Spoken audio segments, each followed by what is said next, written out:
Good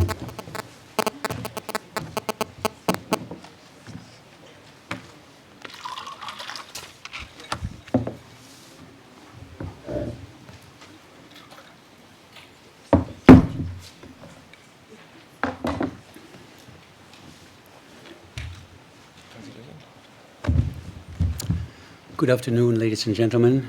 It's good to see you here. Thank you for your interest in the work of the Security Council. It's a pleasure to brief you on our agenda in the following month. Will be a busy month, rather compressed agenda because the work of the Security Council this month also partly coincides with the opening of the General Assembly, as you know, and the limelight, of course, in the week of the 25th is on the leaders of the member states who will debate issues in the General Assembly. I want to lead you through the program, and maybe I want to start with the German priorities, the priorities of the German presidency. Two regional issues, one thematic issue that we have specifically on our mind as the priority of my country. The first is, of course, once again, change in the Arab world. We will organize a high-level meeting on the 26th of September in the Council during the GA week that should once again address the various conflicts and developments in recent years in the Arab world. The many issues that kept us busy, as you know, some contentious, some more in agreement with each other. We want to focus specifically on the emerging role of the Arab League as a significant regional actor and contributor to conflict resolution. The Arab League has undergone a remarkable development over the last 1 or 2 years. It is, without any doubt, a first-rate regional actor with important decisions and resolutions contributing to the resolution of conflicts. And we want to acknowledge this emerging role and we want to explore the institutional ties between the Arab League and the United Nations. And that should be one of the focuses of this high-level meeting. We will have two briefers, the Secretary General of this organization and the Secretary General of the Arab League, Mr. Al-Arabi, and the 15 member states of the Security Council will then pronounce themselves. The meeting will be presided over by my Foreign Minister, Guido Westerwelle. Most of the delegations will probably be represented by their foreign ministers. There are some who will be represented by their head of state. That's on the 26th of September. The other regional issue that is very uppermost on our mind, not least because Germany is the pen holder in the Security Council, is Afghanistan.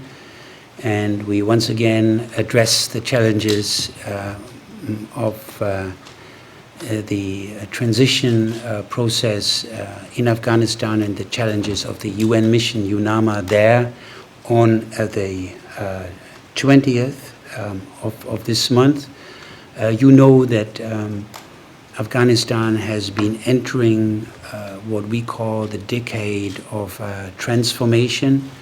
After the Bonn conference, which was a landmark event and followed up by a series of conferences in Chicago, Kabul, and Tokyo, So we want to take stock of the process of transition and transformation, and also explore the role of UNAMA in that context, an important mission that, as we think, will rather increase than decrease in importance as we go along in that process of transformation of Afghanistan.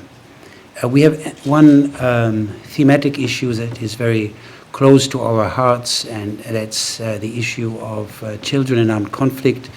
You might know that this is sort of the only humanitarian issue in the Security Council that has its own structure. We have a committee, a working group entirely devoted to the issue of children in armed conflict, and I have the honor to preside over that working group.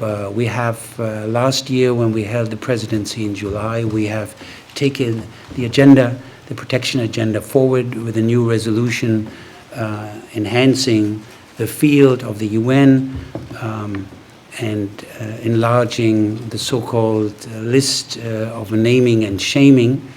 This year we will once again open the floor of the Security Council for all member states to pronounce themselves on that important issue. We want to focus particularly on the issue of accountability for persistent perpetrators, persistent violators of the rights of the child, be them individuals, rebel groups, or governments, as they are listed in that annual report of the Secretary General. So that's an important humanitarian issue that is very close to our heart. Other regional or country-specific situations, Syria will be, of course, very much on our mind. There's no formal agenda item for this month. You know that UNSMIS, the UN mission, expired last month, so we don't have the regular reporting system anymore. Yet Syria will be on our minds, and I met yesterday, first thing in my presidency, with Lakhdar Brahimi. He was kind enough to see me in the morning. We discussed his new mission. He addressed the General Assembly, so you know what, how he outlined his assignment. We discussed possible interactions with the Security Council, and we agreed that we would explore the possibility to have him in the Security Council once he has completed his trip to the region. I, of course, once again expressed to him the support of the Security Council for his difficult job, and I'm sure we will have an opportunity to interact with him in this month. Sudan and South Sudan, as you know, is one of the recurring conflicts that kept us busy over the last month and years. We'll start with a briefing tomorrow on Sudan and South Sudan by SESG Mekerios, who will brief us on the state of play in this timeline that we are going through. You might remember that the AU and then endorsed by the Security Council decided on a timeline for the two parties to the conflict to resolve their many outstanding issues. The timeline was not met. It expired on the 2nd of August, but then was extended to the 22nd of September, and we are sort of in the middle of that new timeline, and we'll see tomorrow where we are standing. It will once again come up on the 20th of this month. Sahel and the situation in Mali is a very important, if I may say so, emerging conflict that is very high on the radar screen of many countries, not only in the vicinity of the Sahel region, but beyond. We know that, especially in the north, there's an explosive situation with terrorist-affiliated groups, Salafia groups that create tension there. So there is a great concern and apprehension that that crisis in Mali contaminates the neighboring countries, something we take very seriously. You might know that the Secretary General has been entrusted with presenting a comprehensive Sahel strategy.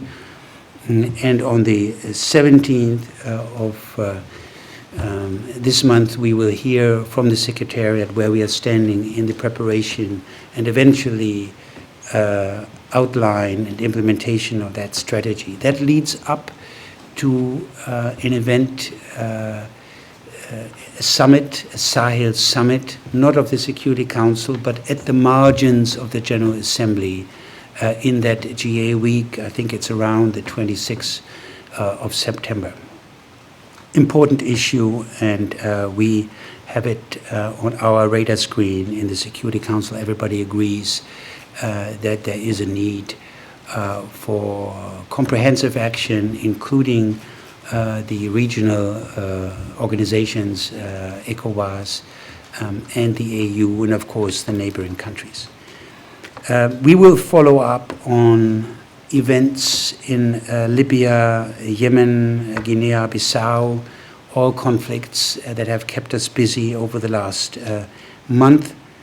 We will renew mandates of the missions of the United Nations in Sierra Leone and Liberia, two countries that we visited as a council in June of this year, and they deserve our continued and sustained attention. Then last but not least, we have Iran and the sanctions against the government of Iran on our list here. My colleague, the chair of the Iran Sanctions Committee, will report to us on the state of the implementation of the sanctions, and that is usually the occasion for the Security Council members to pronounce itself also on issues of the nuclear program of Iran. And that will happen also on the 20th of this month. I think I'll stop here and give you the opportunity to ask questions if you have any. First question to Anka. Thank you, Ambassador. On behalf of the United Nations Correspondents Association, thank you for this press conference. My first question to you is about this situation, the grave humanitarian situation that you and everybody else here is continuing in Syria. There were this move by France and Britain at the end of this last one that to move forward, nothing could be done, nothing concrete came out of that meeting. Now what I'm saying is, now that the world leaders will be meeting on September 24th in a big meeting, would you and the international community somehow be able to come to some sort of a decision on a way forward or a formula for a way forward to save the Syrian people? There's so much anguish that they're going through at this time. Well, thank you for your question. It corroborates what I said before. Syria will continue to be on our mind, and you are right. The situation in terms of violent clashes, first and foremost by the Assad security forces, is dramatic.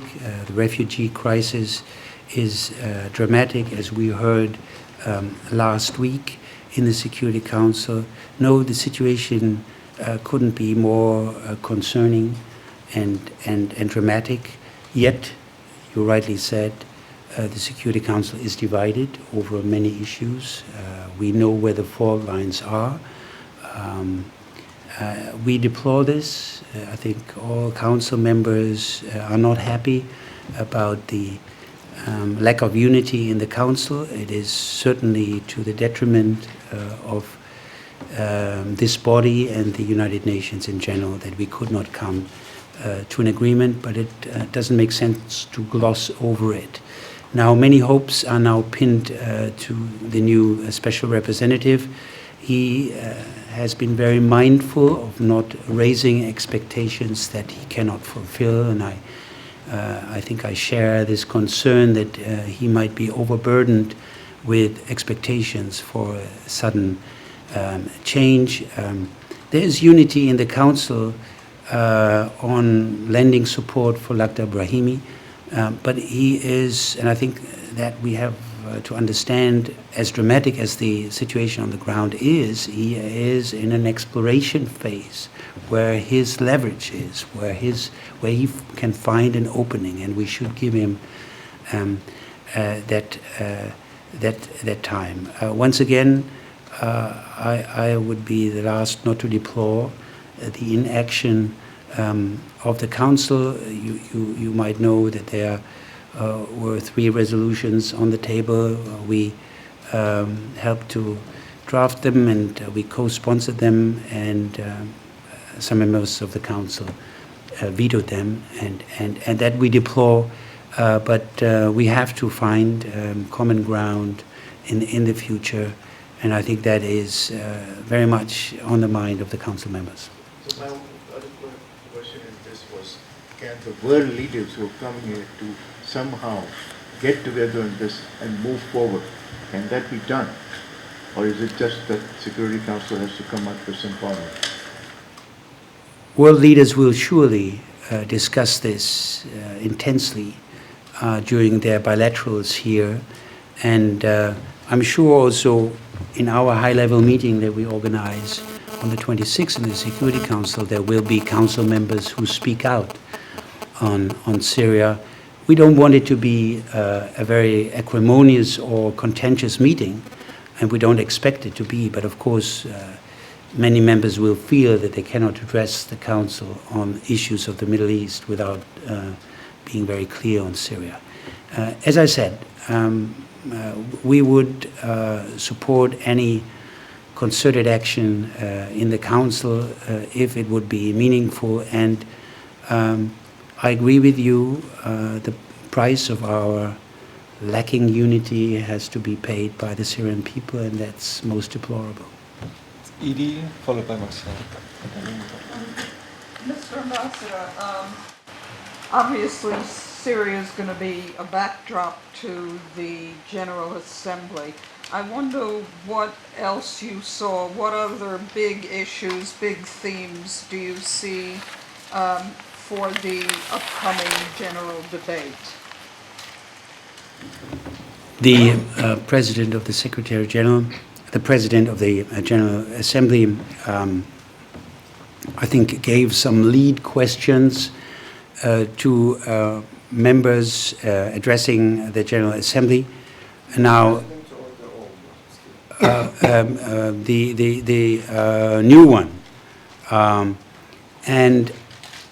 but this is sort of just a guidance, and of course, I think the head of delegations will address a whole range of issues according to their where they hail from and which region. But I think it's safe to say that the big issues of the Middle East, and that includes also Iran, will be very high on the agenda. The situation in Afghanistan, the big African conflicts that I in part mentioned, Sahel, Somalia, Congo, Sudan, and a host of other issues that I cannot enumerate fully. They will all figure very prominently in the speeches. So Marcel. Ambassador, as a follow-up to Masoud's question on Syria, In the international community in recent weeks and months, there have been various configurations of countries coming together to work on the crisis. There's Friends of Syria, the contact group. More recently, there's a troika and a quartet. Is there a feeling within the Security Council that this crisis is better dealt with outside of the Council? And if not, then how do you plan to remain engaged? Well, I would say there's a complementarity of formats here. As I said, the Security Council has not been united on crucial questions to deal with the Syrian crisis, but that doesn't mean that we simply cease to discuss this crisis. And I wouldn't exclude that we in the future can once again be united. You have the group of Friends of Syria. Yes, some council members are active in that group. My country belongs to that group. There is the action group, the P5. Then there are other configurations of a regional nature. I would not see that necessarily as taking away the importance of the Security Council, but hopefully, in the best case, those efforts can come together. But I admit we're not there yet. One more question. Recently, Mr. Jafari, the ambassador, His Excellency, the ambassador of Syria, raised the issue that Germany, the Bundestag in Germany, is discussing the possibility of receiving the Christians from Syria.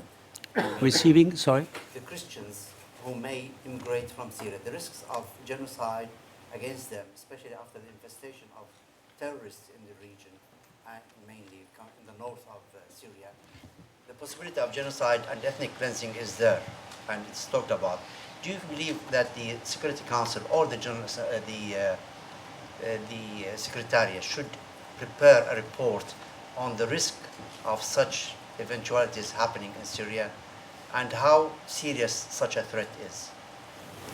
You mentioned the refugee issue, and I want to tell you that my country and other countries, the people in my country, feel for the refugees.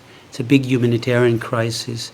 How can we be not feel compassion with the victims of that violence? So people in my country ask, how can we help them? And the answer is that the priority should be help for the refugees on the ground, be it in Syria itself or be it in the neighboring countries where hundreds of thousands now sought refuge in camps. This is our priority. We've been very generous in contributing financially. We contributed a tenth of millions of dollars to the international efforts. So this is the state of play. The refugee crisis concerns us, moves our citizens, but we want to help them in the region first and foremost. Sorry. I can have a follow-up. This does not answer, the risk of genocide and ethnic cleansing. Do you believe that the risk is there, especially with so many factions are fighting their affiliations to many doctrines or ideologies? Look, do you believe the risk is there, and is the United Nations doing enough to prevent such a genocide from happening? I'm speaking in my national capacity now. We've been warning all along, since the outset of that crisis, of an intensification of killing and of ethnic tensions. That was our warning, and that's why we felt it so urgent that at the inception of this crisis, something meaningful is done.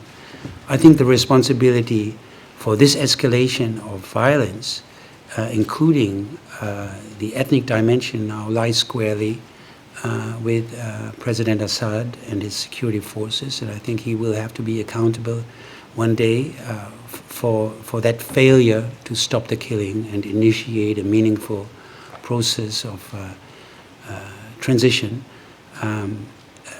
That is what I would have to say on that question. Aaron? Thank you. Mr. Ambassador, I also want to ask you a question on your national capacity, seeking answering of national capacity.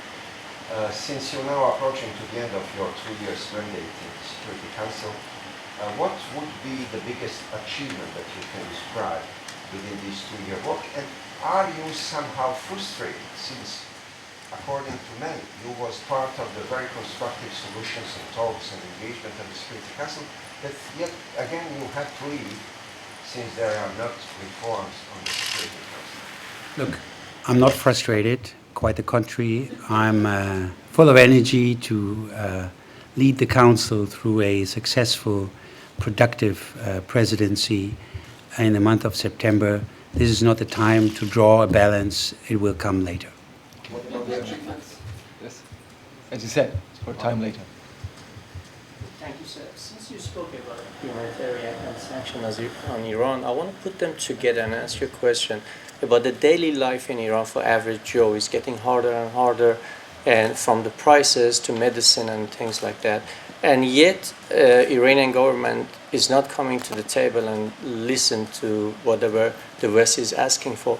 I was wondering if this sanction is really working. Is it designed for breaking back of the people or bending the knee of the government?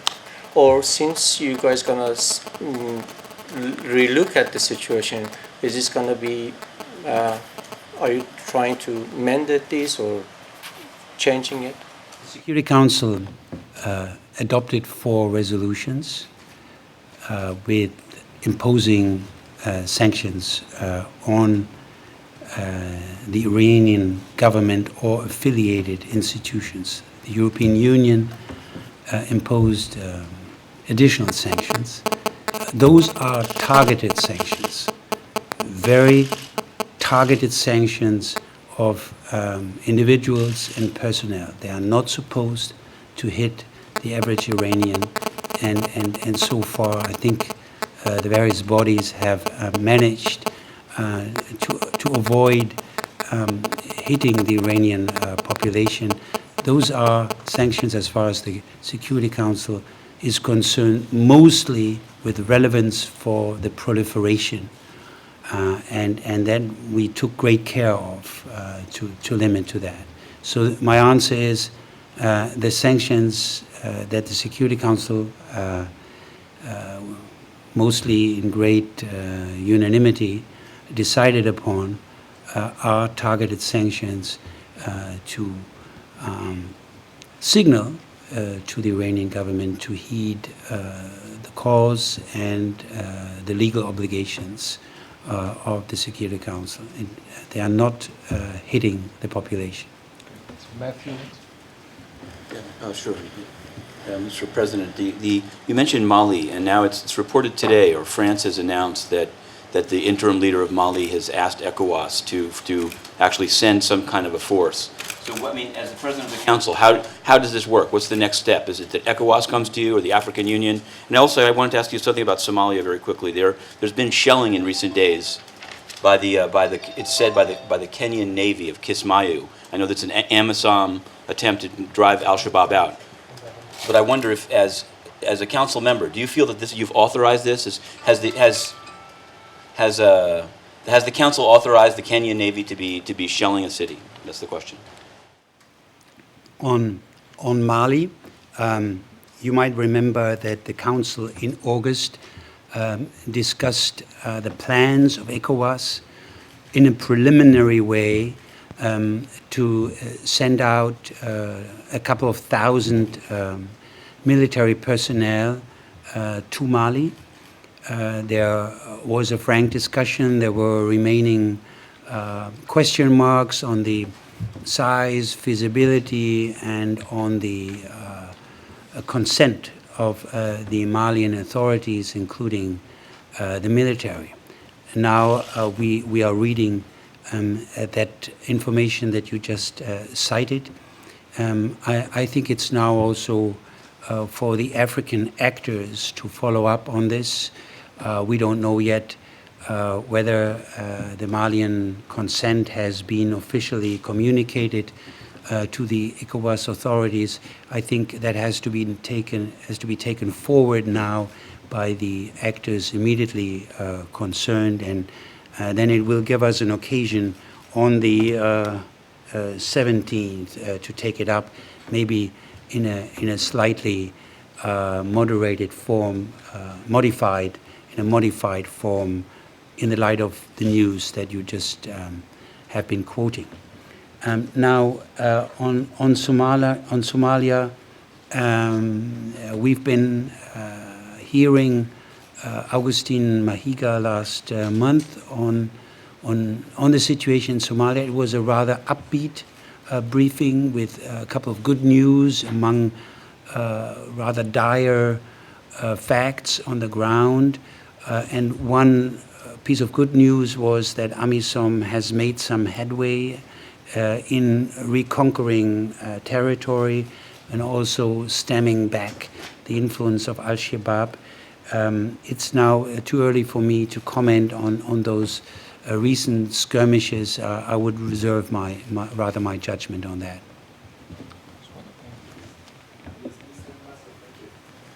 Last week in Tehran, during the conference on the non-aligned movement, the Supreme Leader Khamenei, but also the President of Egypt, criticized the Security Council, and they specifically criticized the undemocratic structure, they call it, a dictatorship, they also call it. What do you think about these issues, the particular issue of the reform of the Security Council, and what is the Germany position on this? Well, I don't want to comment on what participants in the NAM summit said about the Security Council. I was not there, so I cannot really comment on that. Our position is fairly well known. We are part of a reform-minded group that wants to reform the Security Council, but quite frankly speaking, I'm ready to discuss this with you one-on-one. I think this should be here discussion about the work of the Security Council in the coming month. So let's not confound the things here, but I'm more than ready to discuss this with you. Yes, you mentioned Syria in connection with the Middle East high-level meeting on the Middle East on the 26th. May I assume, therefore, that the briefing and consultations on the 17th will have to do with the usual monthly Middle Eastern, including the Palestinian question? And also in connection with, you mentioned Mali in connection with the 17th. May I assume that's going to be tacked on to this UNMIL discussion, which I believe is Liberia. You also mentioned that Mr. Mankarios is going to be briefing you. You also mentioned something about Mr. Brahimi. May I assume, hopefully, that they're going to come to speak to us after they speak to the council, and will you or the council, in fact, encourage them to do so? The first was on Mali. No, Mali is... And the Middle East on the 17th. Yeah, the answer is yes. That's the usual routine discussion on the situation in the Middle East that usually focuses on the Palestinian-Israeli conflict and the situation in Lebanon.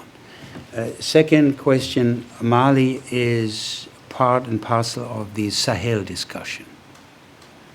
And third question, sorry. Is Mr. Mankarios and Mr. Brahimi. Well, they have nothing to do with each other.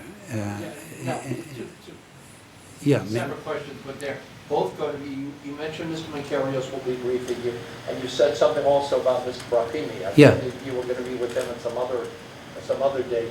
Will they be coming to speak to us thereafter, and will you and or the council encourage them to do so? As I said, we are in a very preliminary phase of our interaction with Mr. Brahimi, so I'm rather hesitant at this point in committing Mr. Brahimi. First, he has to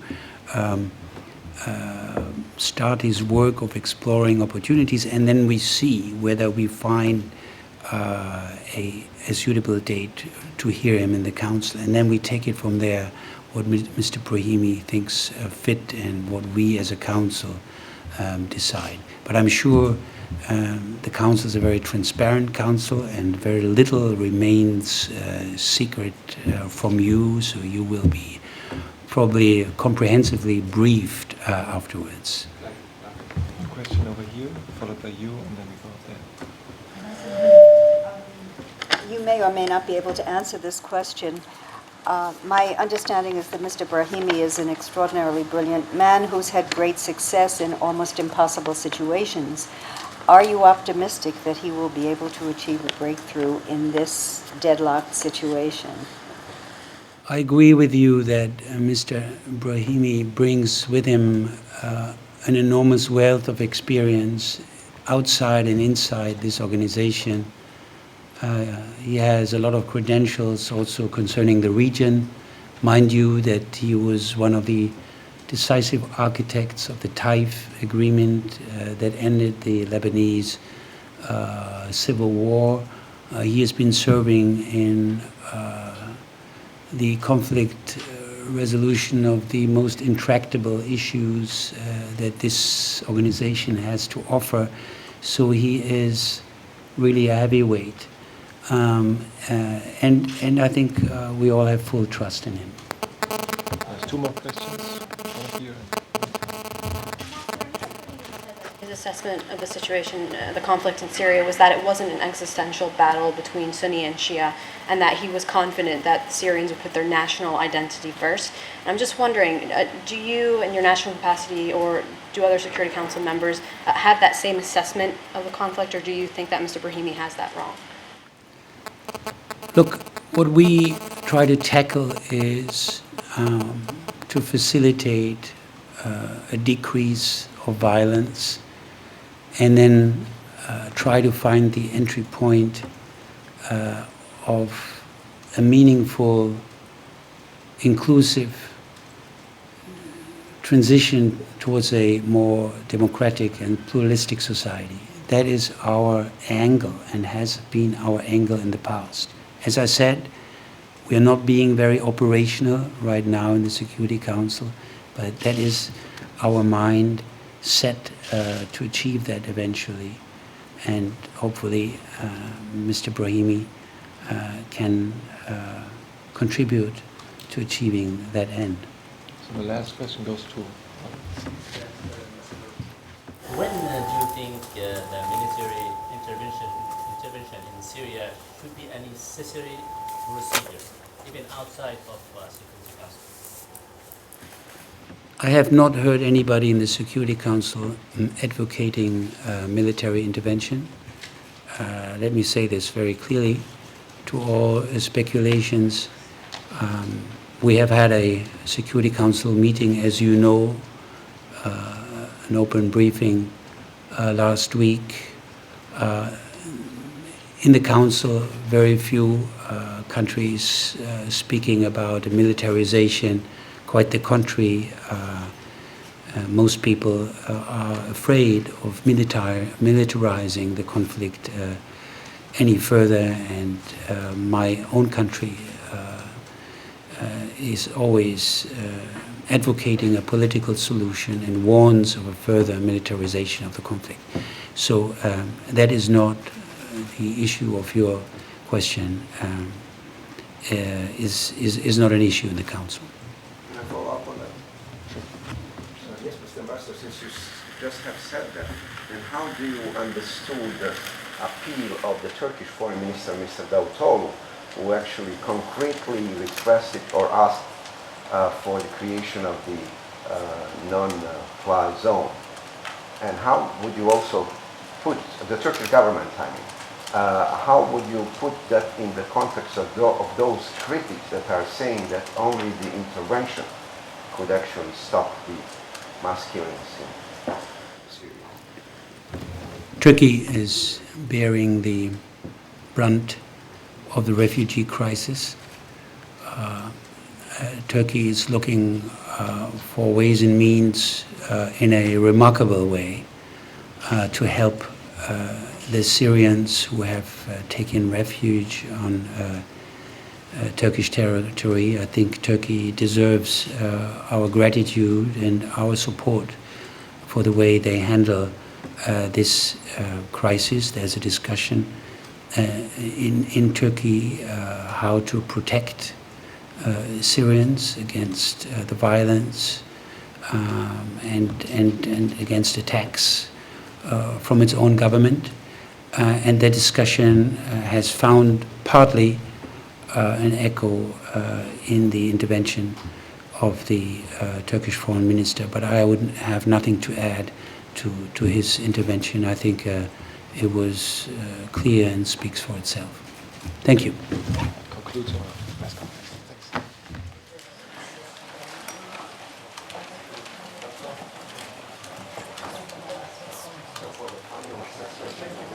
Thanks. See you again. Okay.